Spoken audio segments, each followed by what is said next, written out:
ফেঁসে যাচ্ছে প্রধানমন্ত্রী। আমেরিকায় সচিবাজের জয়ের অবৈধ সম্পদ ফাঁস। আমেরিকার জয়ের সমস্ত সম্পদ বাজেয়াপ্তের ঘোষণা। সরকার খুব শীঘ্রই ক্ষমতা হারাবেন বললেন আন্দালিব রহমান পার্থ। এতক্ষণ শুনছেন সংবাদ শিরোনাম, এখন থাকছে বিস্তারিত।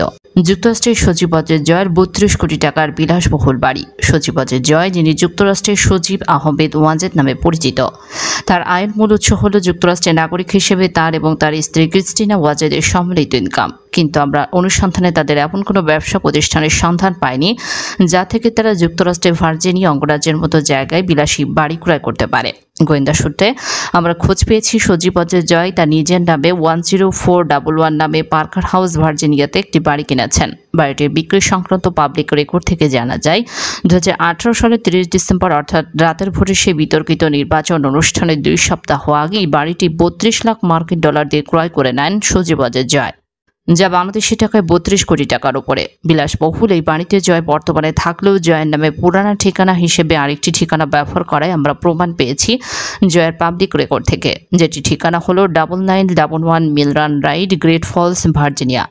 6 বেডরুম এবং 4 বাথরুমের এই বাসাটিতে জয় আগে বসবাস করত, যেটির বর্তমান মালিক হিসেবে আর্নেস্ট এবং জেনিফার নামের এক দম্পতির উল্লেখ আছে পাবলিক রেকর্ডে। তারা 17,90,000 মার্কিন ডলারের জয় থেকে 11 অক্টোবর 2022 সালে বাড়িটি কিনে নেন। অর্থাৎ বাংলাদেশি মুদ্রায় বাড়িটি জয় 17 কোটি 90 লাখ টাকায় বিক্রি করেন। তবে একই দামে জয় 30 মে 2019 সালে তার এবং তার স্ত্রী ক্রিস্টিনার নামে বাড়িটি কিনেছিলেন। বাড়িটির বিস্তারিত বর্ণনা: 6 বেডরুম এবং 9টি বাথরুম সংশ্লিষ্ট 12,507 স্কয়ার ফিট 2.56 একর জমির ওপর বিস্তৃত। এটি নির্মাণ হয়েছিল 2007 সালে। দ্বিতল বিশিষ্ট অর্থাৎ ডুপ্লেক্স এই বাড়িটি কার্পেট এবং হার্ডউডের ফ্লোরে নির্মিত। পেটিও, আলাদা গ্যারেজ, প্রাইভেট সুইমিং পুল এবং অত্যাধুনিক এমন কোনো সুযোগ সুবিধা নেই যা এই বাড়িতে নেই। ভাড়া হিসেবে বাড়িটিতে থাকলে প্রতি মাসে ভাড়া বাবদ 15,994 মার্কিন ডলার পরিশোধ করতে হবে, যা বাংলাদেশি মুদ্রায় প্রায় 16 লাখ টাকা। তাছাড়া এই বাড়িটি ব্যাংক ঋণে কেনা হলে মাসিক মর্টগেজে পেমেন্ট হতে পারে প্রায় 23,862 ডলার, অর্থাৎ প্রায় 24 লাখ টাকা। আমরা এই বাড়িটির ট্যাক্স হিস্ট্রি অর্থাৎ 2018 সাল থেকে শুরু করে 2022 সাল পর্যন্ত বাড়িটির প্রপার্টি ট্যাক্স বাবদ সচিবাজের জয় কত টাকা পরিশোধ করেছেন সেই তথ্যটিও বের করেছি। গত 5 বছরে বাংলাদেশের টাকায় জয় বাড়িটির জন্য প্রপার্টি ট্যাক্স দিয়েছেন বাংলাদেশি টাকায় প্রায় 1,83,61,000 টাকা। নিউ ইয়র্ক পোস্টের প্রতিবেদনে বলা হয়েছে এই বাড়িটি 1998 সালে যুক্তরাষ্ট্রের বর্তমান প্রেসিডেন্ট জো বাইডেন 3,50,000 ডলার দিয়ে কিনেছিলেন। 2010 সালে তিনি যখন ভাইস প্রেসিডেন্ট ছিলেন তখন তিনি বাড়িটি বিক্রি করে দিতে চেয়েছিলেন ছেলের চিকিৎসার জন্য। যদিও বারাক ওবামার আর্থিক সহায়তার কারণে শেষ পর্যন্ত বাইডেনকে বাড়িটি আর বিক্রি করতে হয়নি। বিশ্বের সবচেয়ে ক্ষমতাধর দেশের যিনি বর্তমান প্রেসিডেন্ট, তিনি ভাইস প্রেসিডেন্ট থাকা অবস্থায় যে বাসায় থাকতেন, সচিবাজের জয়ের মতো একটি তৃতীয় বিশ্বের গরিব দেশের প্রধানমন্ত্রীর ছেলে বাইডেনের থেকে কয়েক গুণ বেশি দামের বাসা অর্থাৎ 32 কোটি টাকার বিলাসী বাসায় থাকছেন। পিনাকি ভট্টাচার্য বলেন, হাসিনার এখন সবচেয়ে বড় মাথা ব্যথা হলো টাকা পয়সা নিয়ে সে কোথায় পালাবে, সে কোথায় সবচেয়ে নিরাপদে থাকবে। ইতিমধ্যে আপনারা সকলেই শুনেছেন আমেরিকা থেকে বাংলাদেশের রেমিটেন্সের পরিমাণ অস্বাভাবিক হারে বাড়ছে। এতদিন মধ্যপ্রাচ্য ছিল আমাদের রেমিটেন্সের 1 নম্বর উৎস। মধ্যপ্রাচ্যকে পেছনে ফেলে বাংলাদেশের রেমিটেন্স পাঠানোর উৎস হিসেবে আমেরিকার এই উত্থান শুধু বিস্ময়কর নয়, বরং সন্দেহজনক। সে কারণে বাংলাদেশের গবেষণা প্রতিষ্ঠান সিপিবি ধারণা করছে বাংলাদেশ থেকে আমেরিকায় পাচার হওয়া টাকা রেমিটেন্স হিসেবে ফেরত আসছে। পিনাকি আরও বলেন, আমেরিকা সহ অন্যান্য দেশে টাকা পাচার তো গত কয়েক সপ্তাহ হয়নি। অবৈধভাবে দেশে টাকা পাচার করে বিভিন্ন দেশে বেগমপাড়া গড়ে তুলেছে, সেটা গত 2-1 সপ্তাহে হয়নি, এটা হয়েছে অনেকদিন ধরে, হাসিনা ক্ষমতা আসার পর থেকে। যারা এই টাকা পাচার করে আমেরিকায় পাঠিয়েছিল তারা সেখানে স্থায়ীভাবে থাকার জন্যই টাকা পাঠিয়েছিল। কিন্তু হঠাৎ করে এখন এই টাকা ফেরত আনার কারণ কি? নির্ভরযোগ্য সূত্র খবর এসেছে, বিরোধী দলের শীর্ষ নেতাদের কারাগারে আটক রেখে 7 জানুয়ারি কারচুপি নির্বাচন করায় ভিসা নিষেধাজ্ঞার আওতায় পড়েছেন এই সমস্ত টাকা পাচারকারী ব্যক্তিরা। তাই হাসিনা বুঝতে পেরেছে আমেরিকায় পাচার করা টাকা রেখে দেওয়া বিপজ্জনক, কারণ মার্কিন সরকার সেই টাকা বাজেয়াপ্ত করবে। এই বিশাল অঙ্কের টাকাতে অতি দ্রুত অন্যত্র পাঠিয়ে দিতে হবে। এখন প্রতিফলিত হচ্ছে আমেরিকা থেকে বাংলাদেশের রেমিটেন্স প্রবাহের বৃদ্ধিতে। যে বিশাল পরিমাণ টাকা বাংলাদেশ থেকে আমেরিকায় পাচার করা হয়েছিল তার অল্প অংশ ফেরত আসছে রেমিটেন্স হিসেবে, আর বাকি টাকা সুইজারল্যান্ড বা অন্যান্য দেশে সরিয়ে নিচ্ছে। কিন্তু এইভাবে আমেরিকা থেকে টাকা অন্যত্র পাঠালে হাসিনা এবং তার দলের লোকেরা টাকা ভোগ করতে পারবে না। যেই টাকা আমেরিকা থেকে রেমিটেন্স হিসেবে সরাচ্ছে সেই টাকা আমেরিকায় গিয়েছিল পাচার করা টাকা হিসেবে। এই অবৈধ অর্থ পাচার করাকে ইংরেজিতে বলে মানি লন্ডারিং। শুধু আমেরিকার আইনে না, বাংলাদেশের আইনেও মানি লন্ডারিং একটি শাস্তিযোগ্য অপরাধ। পৃথিবীর যে কোনো দেশে মানি লন্ডারিং একটি শাস্তিযোগ্য অপরাধ। টাকা যেহেতু রেমিটেন্স হিসেবে পাঠিয়েছে, তাহলে নিশ্চয়ই একটি ব্যাংকিং চ্যানেলের মাধ্যমে বাংলাদেশের কোনো একটি ব্যাংক অ্যাকাউন্টে টাকা পাঠিয়েছে, অর্থাৎ অ্যাকাউন্ট টু অ্যাকাউন্ট টাকা ট্রান্সফার হচ্ছে। অ্যাকাউন্ট টু অ্যাকাউন্ট খুঁজে বের করা আমেরিকার গোয়েন্দা সংস্থার জন্য খুব সহজ ব্যাপার। পিনাকি ভট্টাচার্য আরও বলেন, আমেরিকার মানি লন্ডারিং আইনে ইউএস কোড সেকশনে 1956 অধীনে সর্বোচ্চ 20 বছরের জেল এবং $5 লক্ষ জরিমানার ব্যবস্থা আছে। ইন্টারপোলের সহযোগিতায় যৌথভাবে টাকা পাচারকারীদের চিহ্নিত এবং গ্রেপ্তার করে নিজের দেশে নিয়ে যাবে।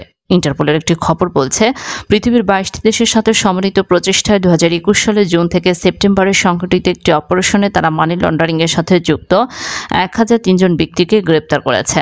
পিনাকি বলেন, বাংলাদেশে হাসিনা শাসন জয় বাংলা হয়ে যাওয়ার সময় হয়ে গেছে। দেশে যে টাকা ফিরিয়ে এনেছে সেই টাকা জয় বাংলা হয়ে যাবেই, আর পশ্চিমা দুনিয়া তো রাখতে পারবে না। একটা সময় ছিল যখন দুনিয়ার বিভিন্ন সরু শাসকরা সুইজারল্যান্ডে কালো টাকা রাখত, সেই দিন বাদ গেছে।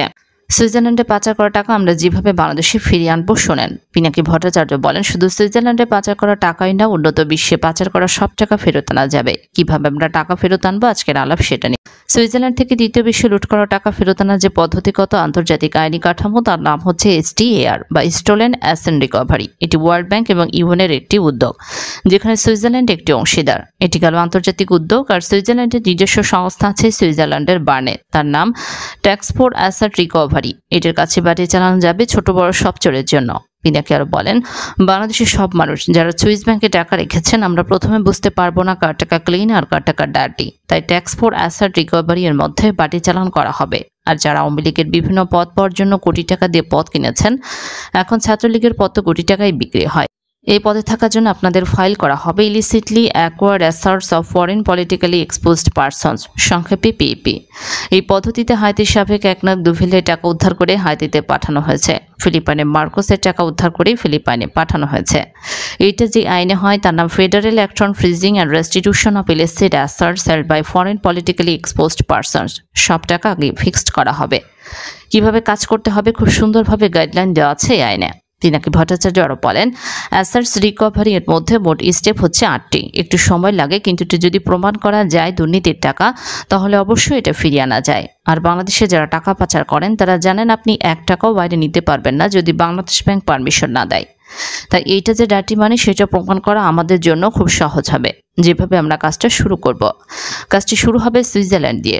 যে সমস্ত বাংলাদেশি পশ্চিমে পলিটিক্যাল রিফিউজি স্ট্যাটাস এবং সাবসিডিয়ারি প্রোটেকশন পেয়েছে, তারা সবাই ইউরোপীয় ইউনিয়ন এবং সুইস সরকারকে চিঠি লিখে বলবে বাংলাদেশের নাগরিকদের বেশিরভাগ অ্যাকাউন্ট ডার্টি পানি দিয়ে ভর্তি এবং সরকারের সাথে জড়িতরাই যেহেতু এই পাচারের সাথে যুক্ত, তাই হাসিনা সরকার যতদিন ক্ষমতায় আছে ততদিন তারা এই ডার্টি পানি নিয়ে ইনভেস্টিগেট করবে না, আপনাদের সাথে কোনো ধরনের কোঅপারেশনও করবে না।